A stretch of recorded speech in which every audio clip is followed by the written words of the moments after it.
Siin on meil siis sinist värvi Finwell 595. Tagatekil on meil lisaistme kinnitusalus.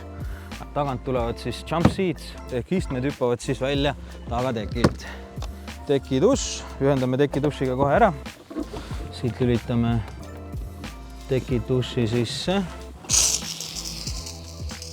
Ja sellega saab siis paati pesta, kui on mingisugune augilima või mida iganes on peal.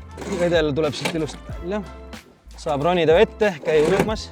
Pöörimootoriks on Mingota Quest pöörimootor, mis läheb automaatselt ise sisse ja tuleb automaatselt ise välja. Stereo jaoks on meil Fusioni helisüsteem. 2 kõlarit on pandud konsoolid alla. Mercury Vesselview 403 kell. Nii, vaatame meie kõigi lemmikute boksi. Selle nimi on Ritva boks. Nii, siia on meil võimalik panna 6 ritva. Ja siin on ka üks salasahtel, kuhu on võimalik panna erinevat varustust.